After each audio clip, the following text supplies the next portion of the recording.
Clive, we weren't expecting you. I wasn't expecting to be here, but it seems we still owe you a considerable amount of coin for your help with our rebuilding efforts. And though I doubt it's what you were expecting, we were hoping you'd take this as payment.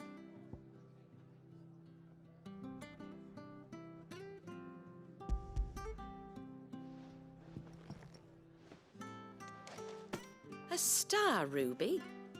I can't accept this. It's worth at least twice what you owe me. More if you can find yourself the right buyer. Think of the difference as interest. Interest? If word got out I charged that much, no one would ever borrow from me again. Anyway, why are you the one here asking me about this? I'd have expected Otto.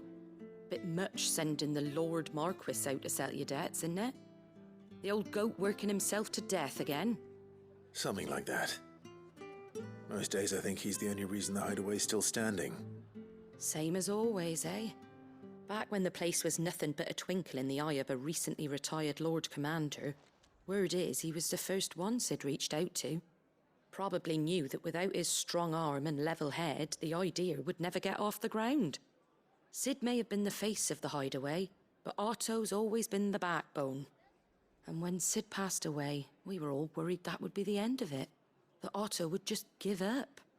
His death was hard on everyone. But it must have hit Otto hardest of all. But he didn't give up, did he? Quite the opposite, in fact. If I recall, he was the one who nominated you as Sid's replacement, and rallied the rest around you. I reckon what he saw in Sid, he saw in you too. And don't we all? Doesn't hurt that you're half as stubborn and twice as handsome, neither. That, and you keep good company. I suppose I do.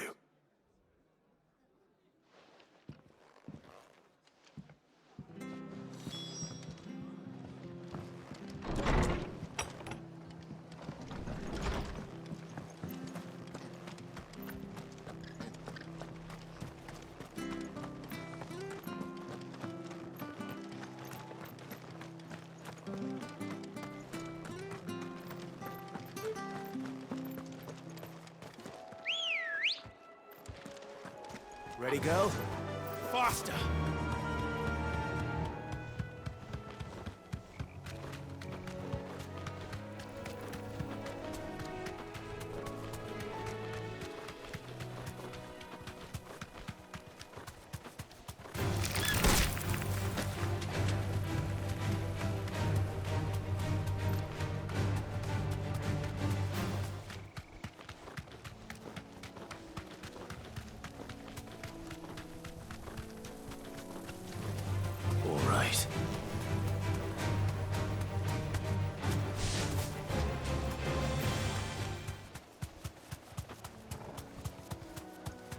Well, it's certainly quiet.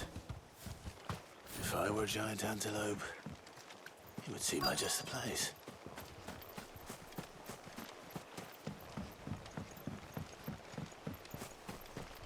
We're not alone. I doubt we'll find one bigger than that.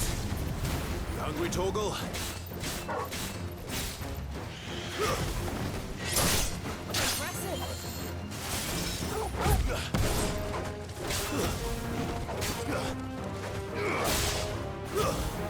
It's over!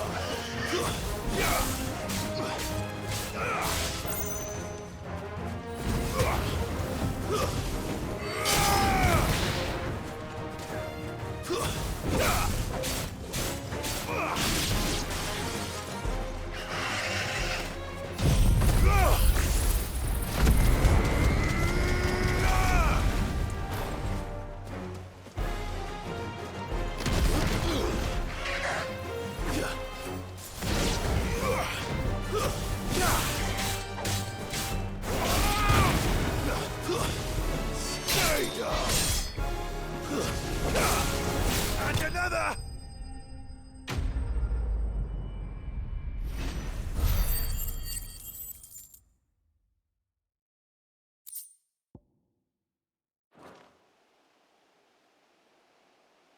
Now,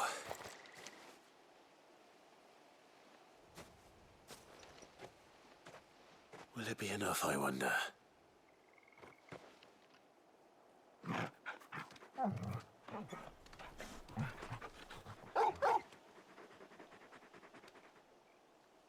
I say that answers my question.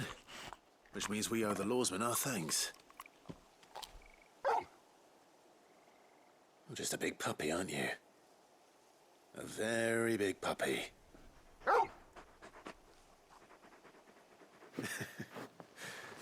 You do know you can take that with you, Torgal. Lady Karen will be relieved to hear you've got your appetite back. Come on, boy.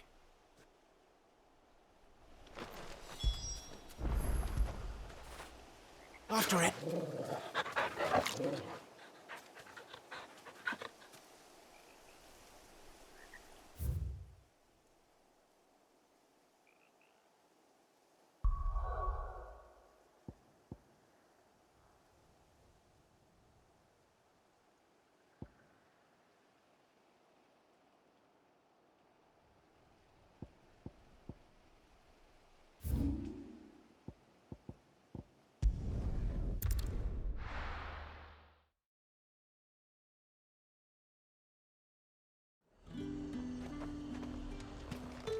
There's two.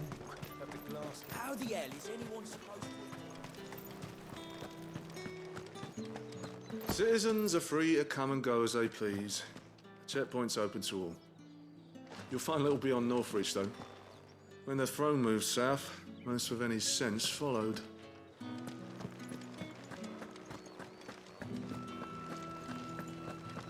Did you hear? The gates to Heaven Hall in the Eyrie were breached by someone. Or something.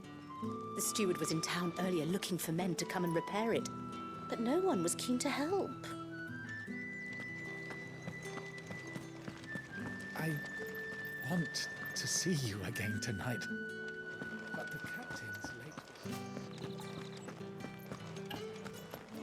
Time was there were great coin sacks swinging from every belt in town.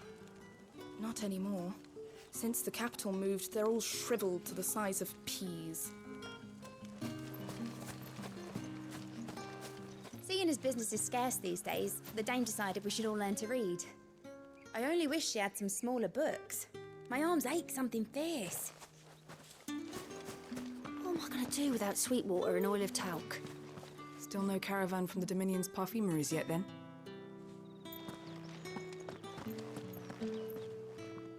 Milady, I come bearing gifts. Gifts? Whatever is the occasion.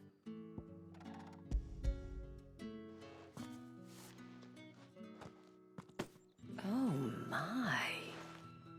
Clive, you really have outdone yourself. Otto asked me to give it to you. To settle the Hideaway's debt with the Veil. And to compensate you for the time it took us to do so. You disappoint me, Clive. I thought you might finally be warming to me. Tell Otto he can keep his baubles. I tried to tell him as much the first time around. The man owes me nothing, nor does the Hideaway.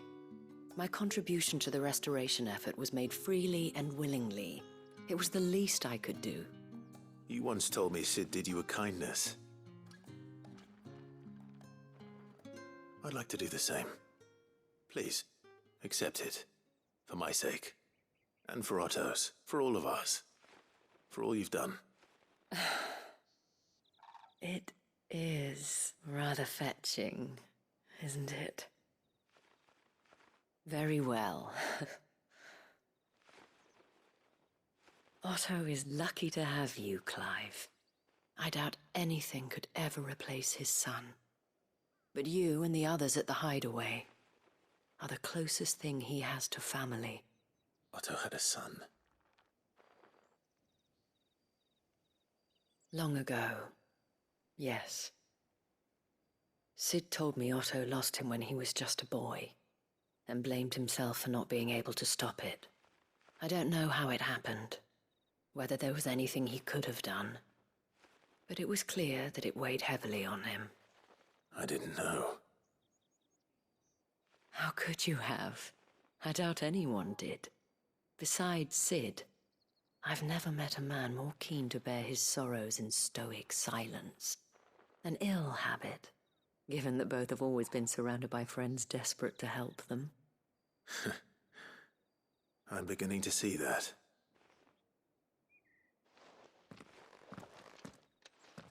Go will want to know the stones were delivered. If he's still with us.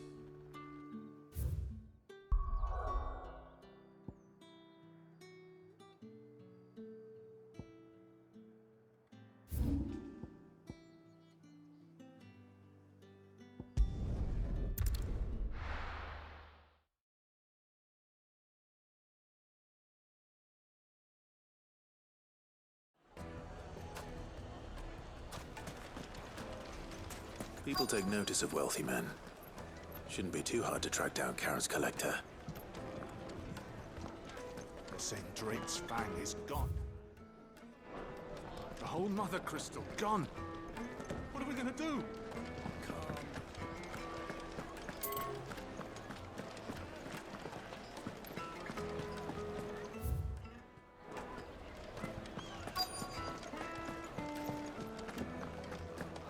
Here, you. Listen. I've got this theory. The Fallen, I don't think they all fell. Some of them are still living among us. You could be one of them. I could be one of them. Welcome. If you're hoping for a bed, I'm afraid you'll have to look elsewhere. One of our wealthy patrons has purchased the use of every room, hoping to keep out the riffraff, as he puts it.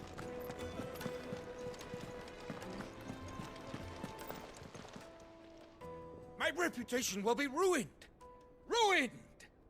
Calm yourself, Lord Ignac, I beg of you, before you do yourself a mischief. Pardon the intrusion, but Out! Get out! I paid for these rooms so I wouldn't be disturbed. Leave me be!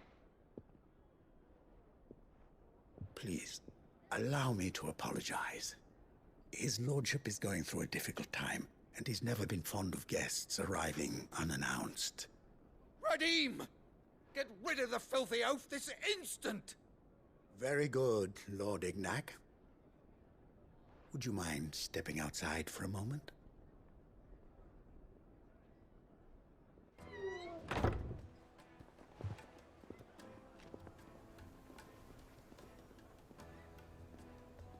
I'm sorry if I've caused you any trouble. That? No. That's just how his lordship is. Though the morning's events have left him somewhat fractious. He has been dispossessed of his luggage, you see. The thieves also made away with a considerable amount of coin. Coin the innkeeper will soon be keen to collect. I don't suppose a certain blade was among the stolen items. A single-edged sword. It was purchased from a merchant friend of mine. Ah, you know Lady Karen. Yes, I'm afraid it was. Then I'll retrieve Lord Ignac's luggage. But I have one condition. You have but to state it. You are welcome to anything that is within my power to grant. I want an audience with Lord Ignac. A few minutes should be enough. Then I'll be on my way. A condition I would be a fool to refuse. Of course, you shall have your audience. I don't suppose you saw where the thieves went. I did not, no. Though some discreet inquiries made on his lordship's behalf mean that I know where you might find them. The bandit's bed. Every ill-gotten coin in Dalamon is said to pass through that disreputable corner of the Valcroy. And that's where I'm heading. I shall speak to Lord Ignac in your absence, and arrange for an audience upon your triumphant return. That will be very kind of you. Farewell, and best of luck.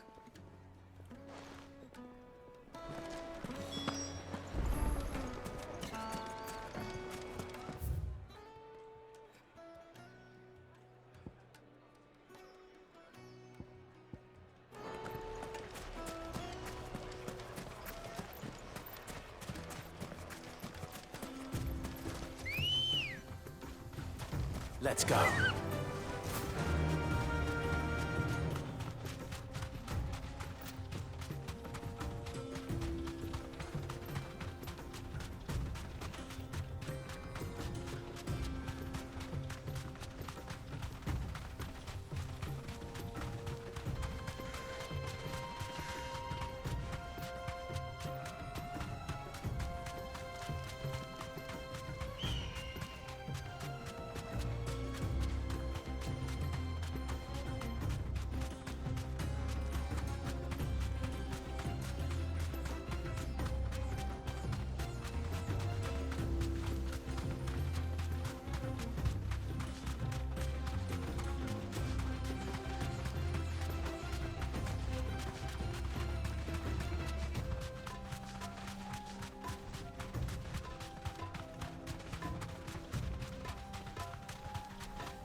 company.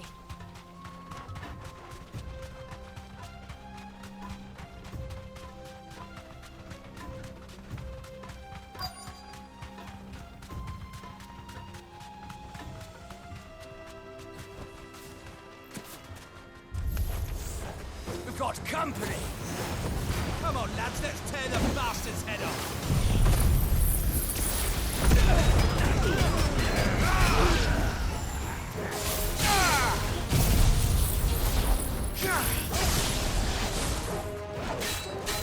All yours, Torgal!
This must be Ignac's luggage.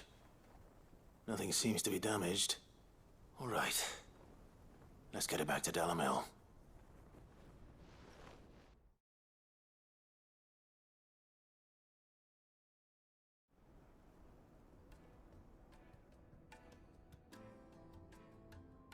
I hear I have you to thank for the return of my effects. What shall I call you, my good man? Wyvern.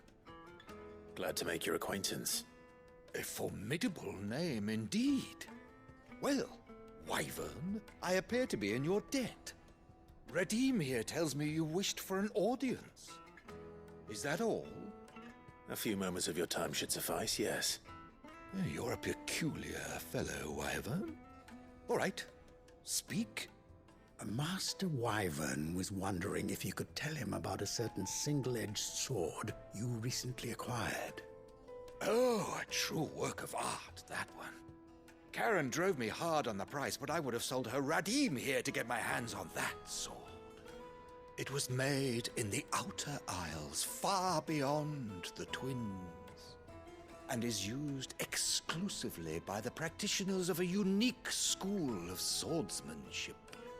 They believe no combat should ever exceed a single strike, and hone their blades to such perfection that none ever does. Each sword is made for that one perfect stroke, and for that stroke only. They crack upon a second blow. There's a brutal sort of beauty to it, really. But how do they hone such an edge? Fine question. Why, they use a whetstone, of course. Whetstones, rather. A whole array of them, ranging from the coarse to the fine. 10,000 licks with the sharpening stone, then 10,000 more.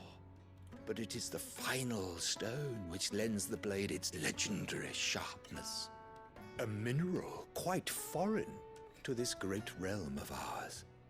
And that is the key. The secret ingredient.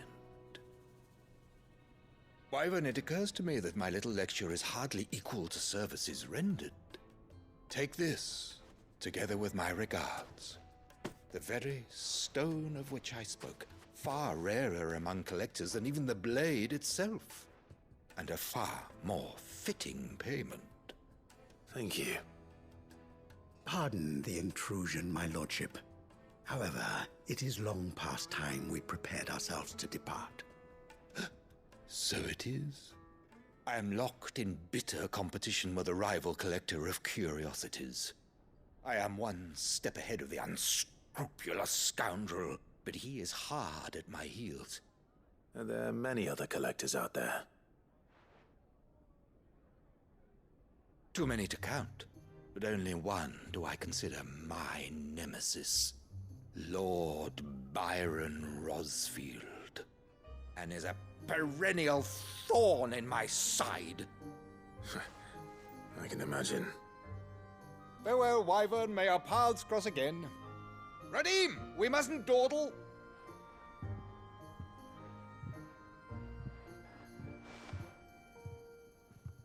I think his lordship is rather taken with you, Master Wyvern. Thank you again for your assistance. Coming, my lordship. I'll be right there.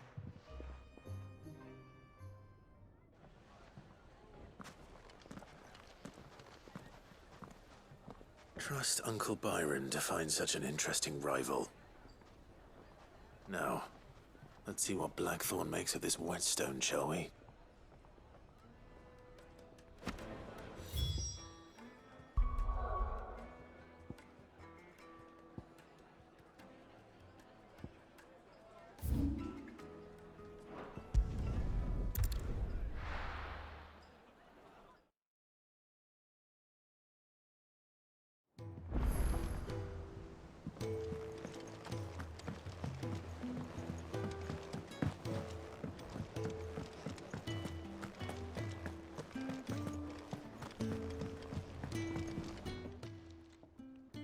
Sorry for the wait, but hopefully he'll agree it was worth it. You learned something about that sword, then? I did better than that.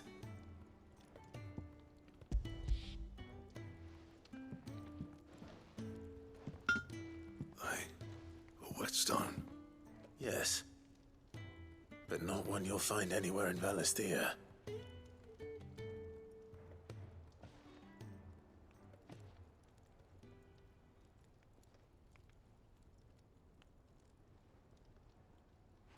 No wonder I couldn't get the same finish on the grinding wheel. One hit and all done, eh? Might not be so bad if all you ever fought were duels. Good luck on the battlefield. Your second opponent would be your last, no matter how good you were. Even so, is there some way it could be used to give the curse breakers an edge? I think so, yeah. With this whetstone and the right kind of steel, I could probably even make a twin of the blade that rattled me. But there'd be no replacing this little rock once I worn it down to a sliver. I reckon we get a dozen swords from it, if that. Swords that the curse breakers wouldn't know how to wield properly, and that would see them through a single fire piece. Nah, no point trying to copy that thing. Be about as much use as a wax anvil. But finishing our blades with a whetstone this fine, now that's something to consider. And what's finer than fallen masonry, eh? Or more hard-wearing, for that matter. Just imagine it. Good Valisthean steel with an edge as sharp as any found in the Outer Isles. I won't make a copy, nah. I'll make something much better. I'm sure the curse breakers will be delighted. Just don't push yourself too hard. Don't you worry about me, sunshine. I've been working day and night since I was half your age, and I'll still be here when you're long gone. Hey, thanks, Clive. I mean it. I owe you one, August too. It's good to know someone's looking out for me. He'll be happy to hear you said that. And I'll see that my debt to you's paid. First new blade I make's got your name on it. You come and find me when you've got the materials. All right. I will.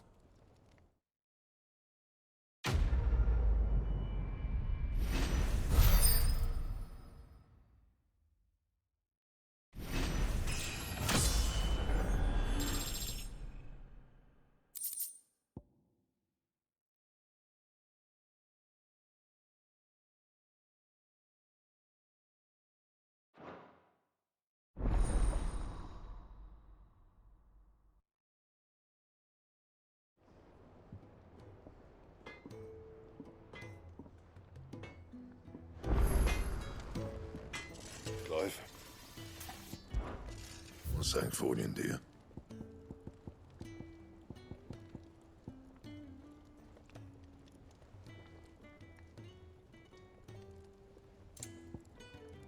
Anything else?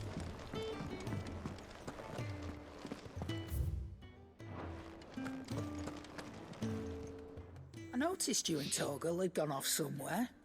Take him for a walk, did you? You could say that.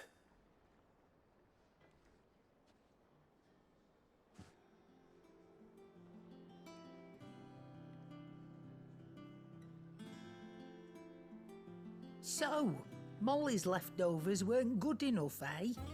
That'll teach me for treating you like you're still a pup.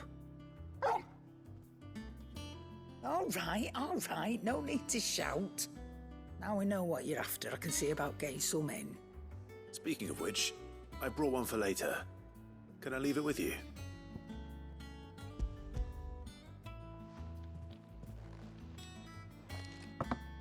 You can, aye.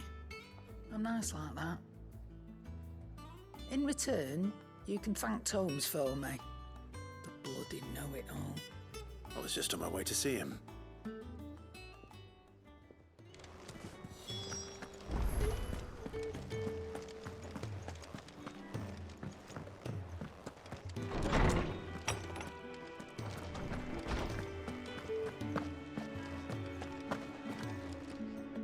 Ah, Clive. Were you able to locate your quarry? We were indeed, Lawsman. You pointed us in exactly the right direction. And Torgal's been a very happy hound ever since. Very good, very good. Lady Karen sends her thanks, by the way, for your part in solving the mystery. Ah. But that reminds me. After your last visit, I found myself pondering Torgal's talents. Do you recall our conversation concerning Lady Jill's role in Torgal's transformation? About how she somehow woke the power within him. Precisely that. A reasonable conclusion, I thought. But one which raised certain questions in my mind. You see, the Fenrir of legend served Shiva and Shiva alone. And while the powers attributed to him are certainly impressive, the records imply they are somewhat different in nature to those you described Torgal as having used. What are you suggesting? That Torgal may be the beneficiary of more than one icon's power. Consider that in addition to Lady Jill, he has served as a loyal companion to you, your brother, and even the late Cid. In short, the icons hitherto near at hand, or should I say at paw, have been diverse and plenty, and that number has only grown as the realm's dominance have fallen to your sword. One can but speculate as to how all of this has affected Torgal. He has seemed more fierce of late. And if I am not mistaken, he will grow fiercer still. We are fortunate indeed to be able to count him amongst our allies and not our adversaries. Oh, he's more than an ally. He's a friend.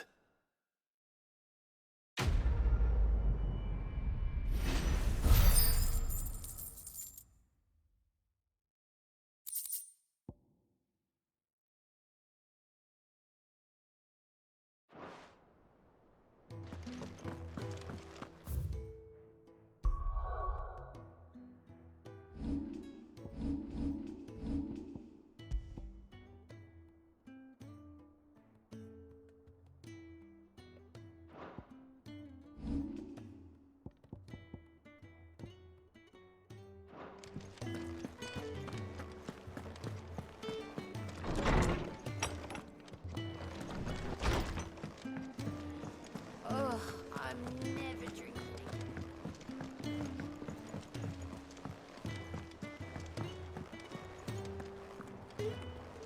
We need to find a way into Drake's tail. And we will. Together, this time. Is that the thing Tomes helped to build? Yeah. He said it was some sort of chimney stack. Mid told me she was building a ship.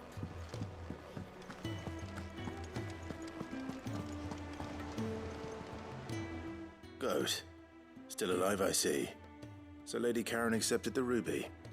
Ah, about that. I tried my best, but she was just too stubborn to take it.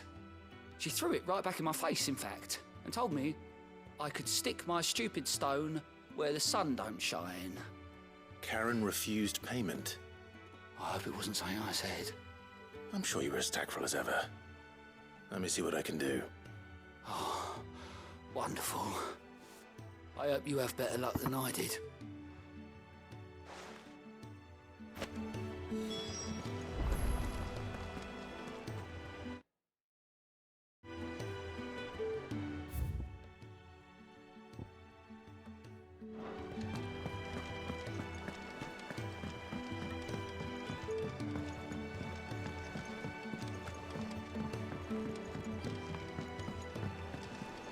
I don't know where Sid gets the energy.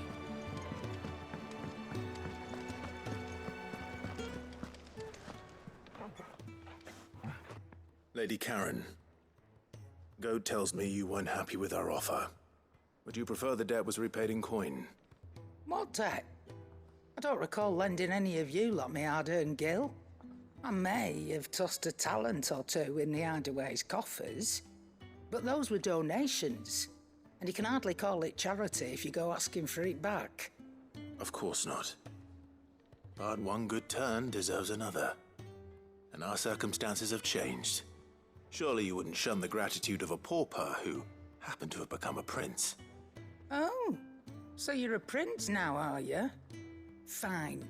But I'm selling it and taking what I'm owed, then you're getting the rest whether you like it or not.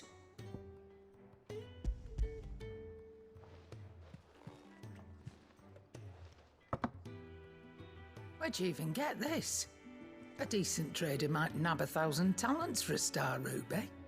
A canny one, meanwhile, might claim it were nicked from the belt of Sid the Outlaw himself and ask twice as much. Might be I already have a buyer in mind. Might be you even know her. A fine continental maid whose beauty's only eclipsed by a guile in commerce. You wouldn't mind, would you? Not at all. Just be sure to tell her that it's always a pleasure doing business.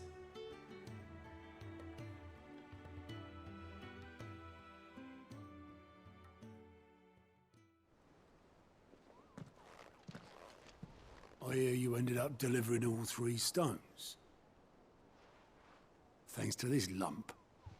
I sometimes wonder what I pay you for. Speaking of which, I still haven't been paid last month's wages. Oh, so you remember what's owed to you then? Get your ass behind that disc of yours and don't get up before those ledgers are square. Right away.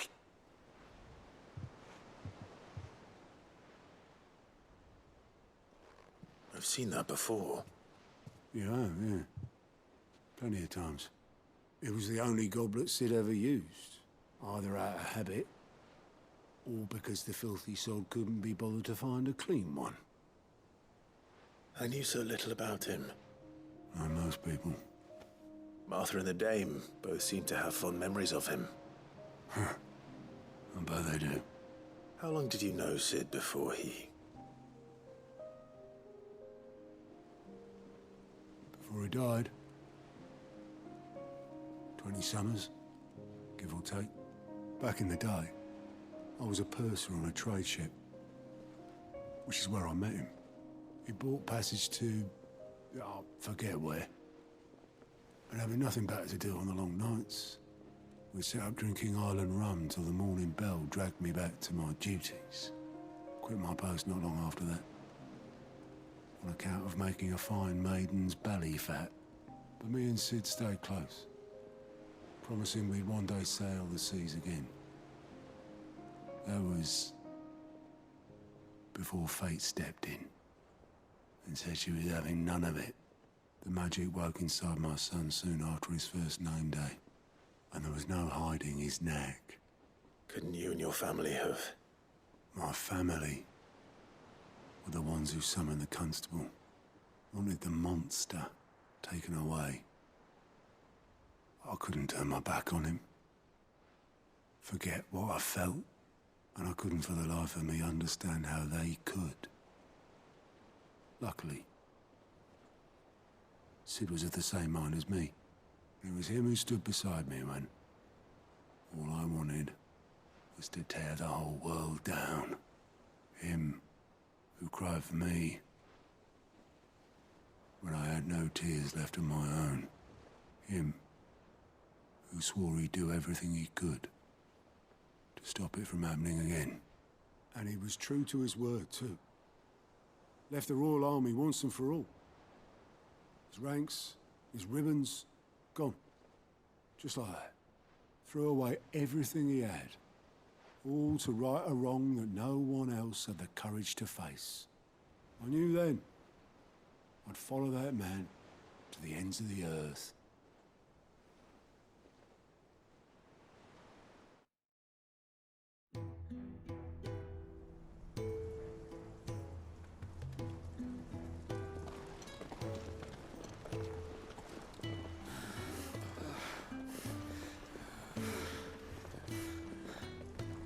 He was always too clever for his own good, was Sid. Saw the world for what it really was, while the rest of us were content to go along with the lie we were shown. And it can't have been easy, bearing that burden alone.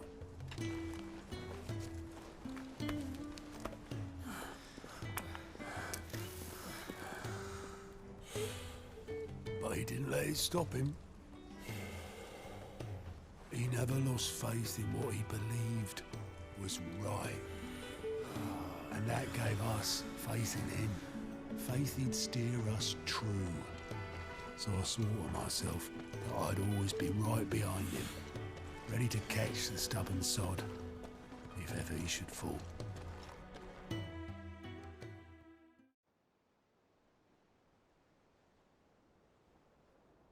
But I couldn't even do that.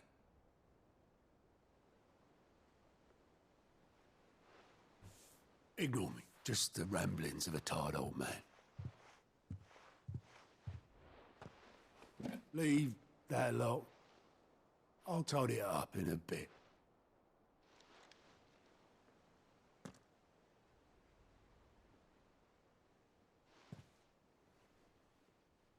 This is Sid's handwriting.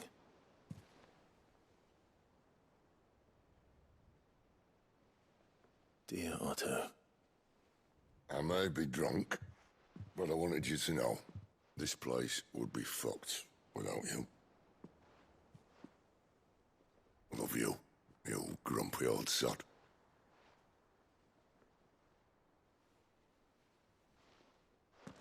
This note. Hmm? What about it? Sid was right. Without you, we'd all be lost.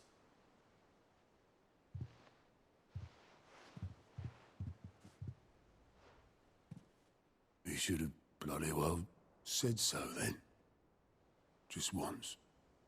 Before he went. But then, why would he? Him, or anyone? I'd only have told him to piss off.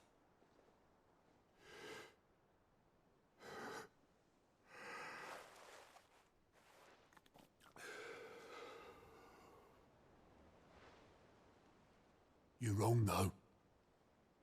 Both of you. It was never just me keeping the hideaway afloat.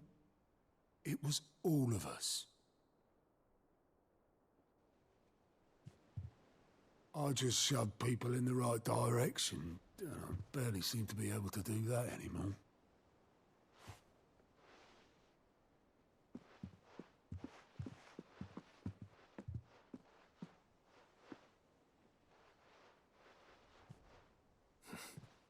Would you rather go at the helm? Well, maybe I've got a few more years left in me. I'm going to hold you to that, Otto. Before you go, Sid would have wanted you to have this. but that's... This'll do me just fine.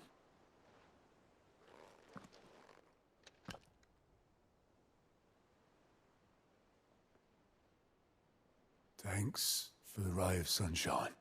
I'll see if I can't pay you back. Already have.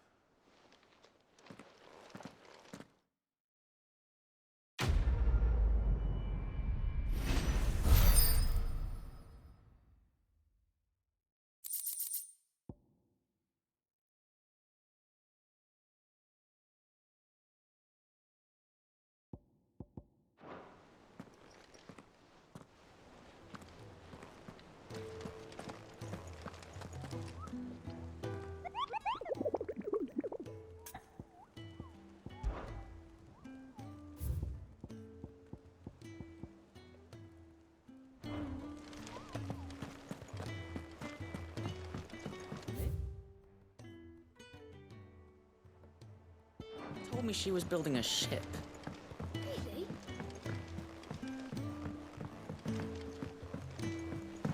I don't know where Sid gets the energy.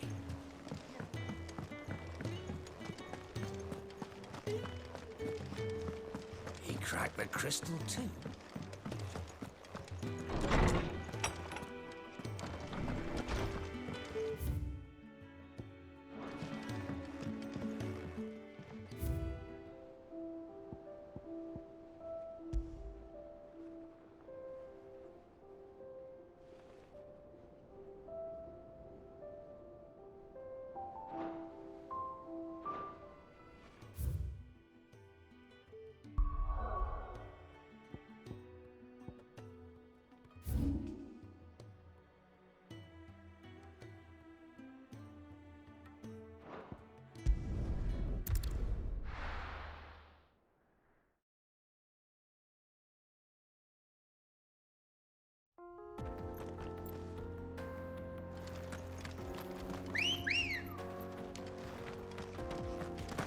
Let's go.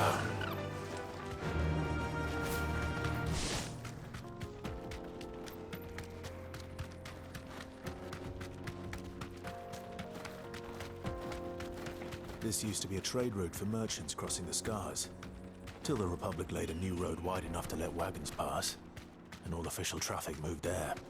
Leaving this one for those living outside the law. Indeed. I doubt we'll be the only outlaws on the trail today.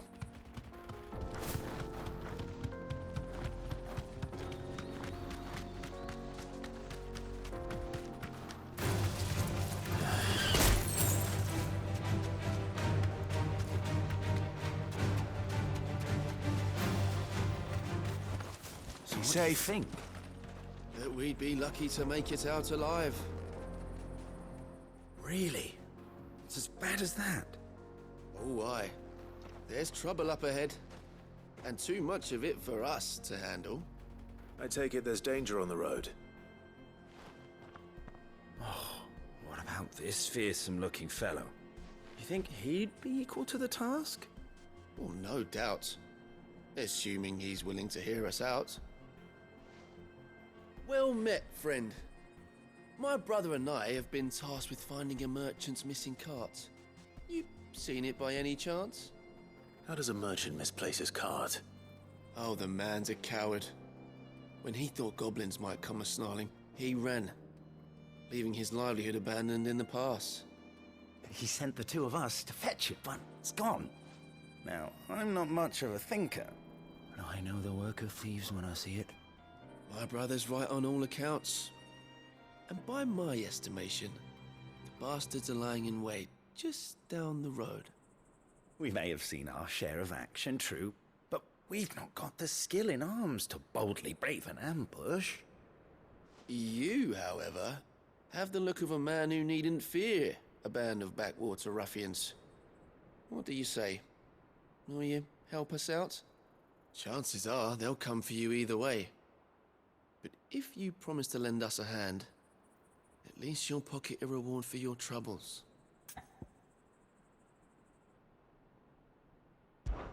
Well, if I'm going to have to deal with them anyway.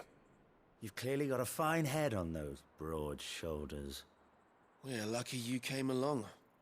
Now, hoping to make a heavy purse in Boklad, our merchant friend loaded his cart with as much as it would carry. Reckon he won't be forking over the rest of our fee if we don't find those goods. So, while you're seeing to those bandits, you keep your eyes open. All right. Just don't expect me to drag the cart out of there myself. No. You can leave the cart to us. You just put an end to those bandits and point us in the right direction. You do that, we'll take care of the rest.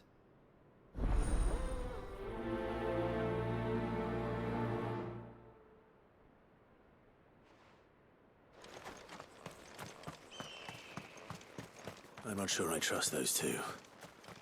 But if there are bandits lying in wait, I should probably take care of them. Look lively, you lot. We've got guests. These must be our bandits.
That's them dealt with.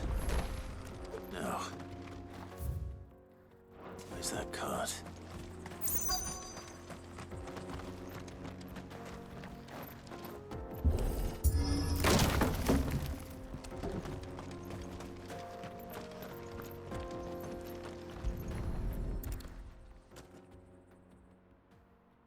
Getting all of this out of here will be a nightmare.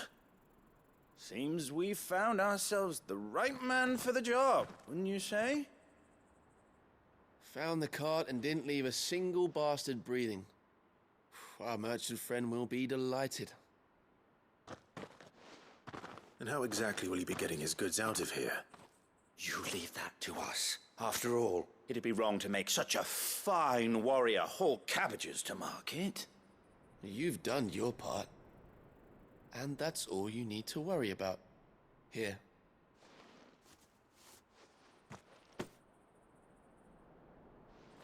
It's been a pleasure. Now piss off. There's no need to be so rude, brother. What if we want his help again next time?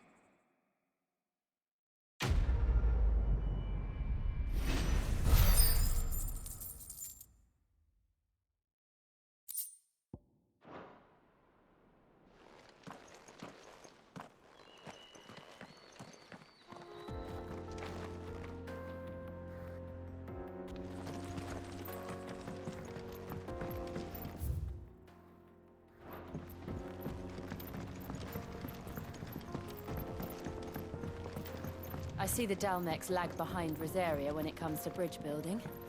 The fallen ruin should hold, at least. The path continues on the other side.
So this is Zemeckis. The land of the gods. It's even more impressive than I imagined. I remember being captivated by the story as a child. Long, long ago, man was overcome by avarice and challenged the gods in a bid to win their power. The final battle took place here, at these falls. Or so the legend goes. If anyone ever manages to plumb those depths, perhaps we'll learn if there's any truth to the tale. That the gods emerged victorious and punished man for his defiance by visiting upon him 2 curses. Dominants and bearers. To tell the truth, I always thought it strange that the dominants and their icons were deemed a curse. Back home, the dominant inherited the throne. They were admired and exalted, not spurned. Whenever I got to that part of the story, I always assumed there must be something I'd misunderstood. You had a lot of storybooks, didn't you?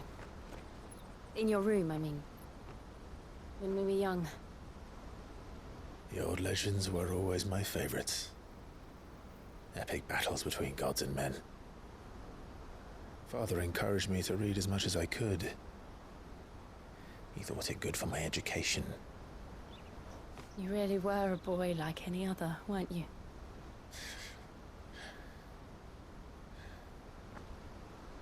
Just look at this place. It's enough to make you believe the legends are true. I know.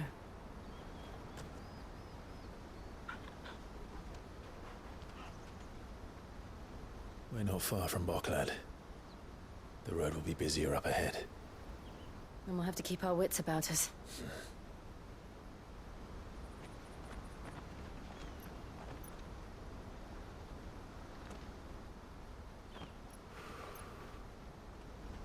Clive? Something wrong? Nothing.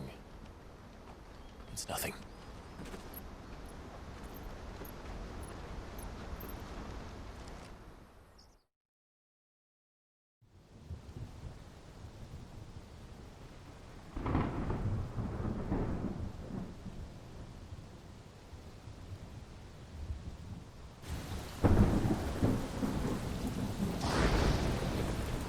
I see the reports are true, Father.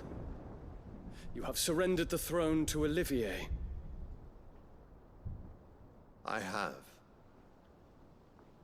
Emperor Olivier shall rebuild the Holy Empire of Sanbreque.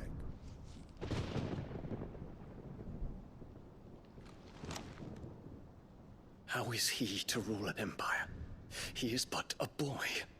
I shall advise him until he comes of age. Father, please. Or for as long as I am able.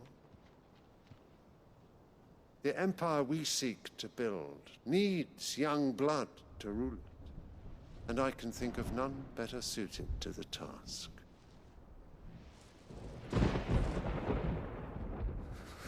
There is other news, Dion.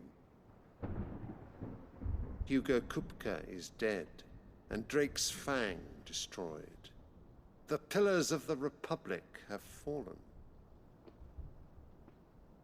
Ere long, the Imperial banner shall fly over every city in Storm. And then Valisthea. All shall bow before their Emperor.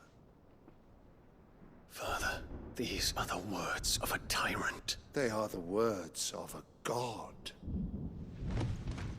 The Emperor whom I gladly serve.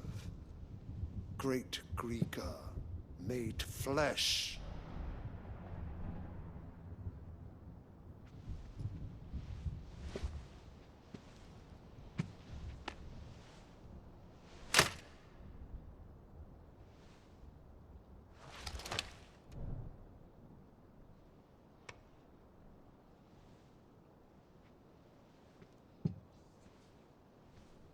Return to your camp, Dion, and ready your forces.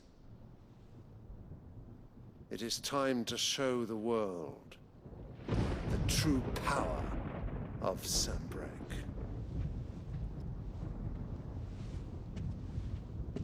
Father. I find you much changed. Is this truly the path you wish to tread? Or are these the ambitions of another? Of Ultima, perhaps? What nonsense is this? I speak my mind, and my mind only.